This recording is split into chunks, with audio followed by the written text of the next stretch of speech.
Ever get this feeling like, some of the toughest things we deal with, like at school or work, they kind of rhyme. Yeah, I think Like so. they're totally different situations, but same problem at the core. Totally.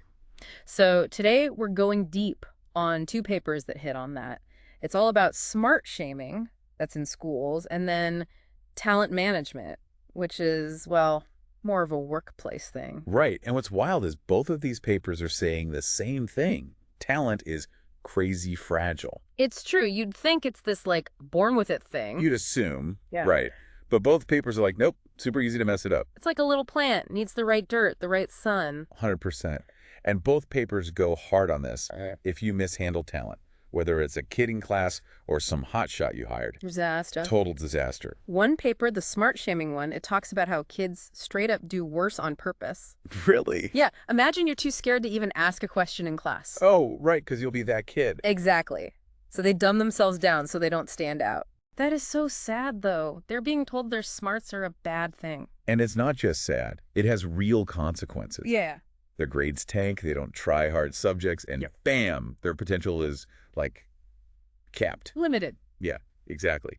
And then flip to the workplace side, the talent management paper's like, hold my beer, check out the Great Resignation. No, yeah. Everyone knows someone who quit during that. And the research is like, specific industries got H sheet by it, healthcare, tech, burnout central, People were done. especially younger folks. So it's not just empty desks, it's like experience walking out the door. Huge loss of skills.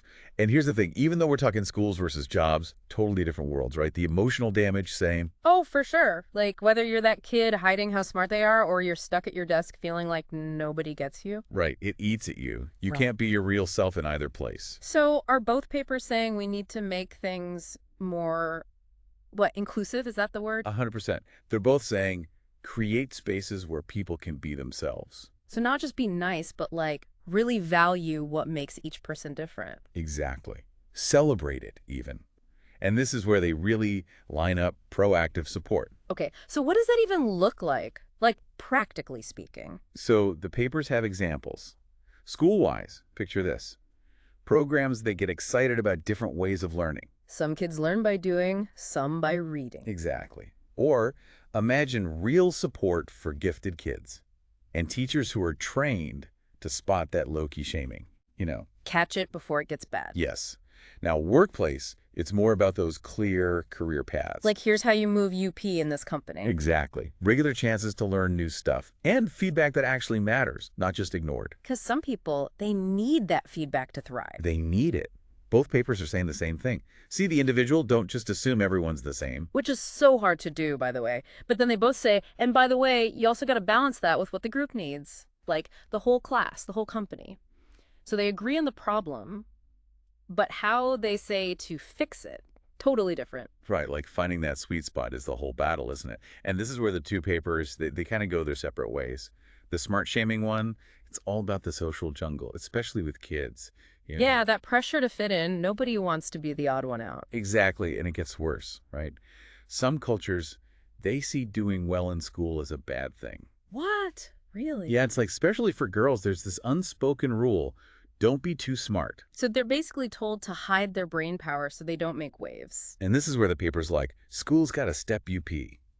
It's not just about stopping bullying, it's about building a culture that's like, hey, being curious is cool from day one. Right, like make it cool to be the one asking questions, challenging the teacher, all that. 100%. And that's not just one thing, right?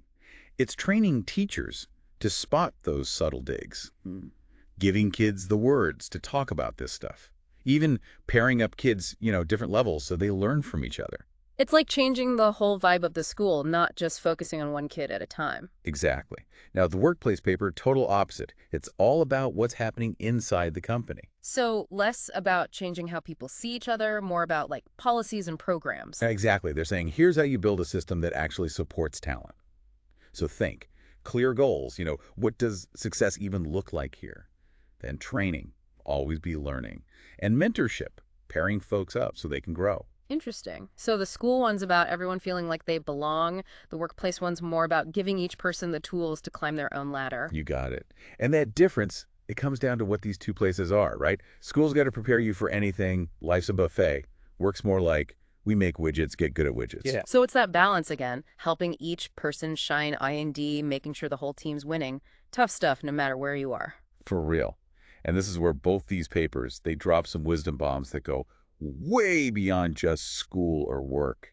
So we've gone deep on how schools and workplaces, they tackle this whole talent thing, right? And it's like, yeah, they're different, but man, they could learn a lot from each other. Big time. It's Yeah. almost like they're each holding half of the puzzle. Exactly. And both these papers, they're kind of hinting at a bigger shift, Not just fix this one thing, but what if we thought about success completely differently? 100%. They're both saying we need to break down these walls between school and work. Like, why are those two worlds so separate? Yeah. Like, imagine if we took all the stuff companies do to train people, the mentoring, the career planning, Right. and brought that to schools. Right. Invest in teachers like they're CEOs, basically. Exactly. And then flip it, workplaces could use a dose of that we're all in this together vibe that good schools have. That sense of belonging, Mm. It's not just about feeling safe. It's about feeling like you could take chances, mess up even. Without getting destroyed for it. The Smart Shaming paper had this awesome example, actually. They talked about this program where they pair up the, like, star students. With the kids who are struggling. Yeah, for tutoring, right. But it's more than that. It breaks down that whole smart kids versus everyone else thing. It's like smarts aren't limited. They multiply when you share them. Totally. Yeah. And workplaces can do this too, right? Imagine if departments actually shared their knowledge instead of hoarding it. Oh, that would never happen. Too many egos. But okay, I get it. It's about moving away from that me versus you to we're all in this together. And that means measuring success differently. Not just grades, not just profits, but how well are we collaborating?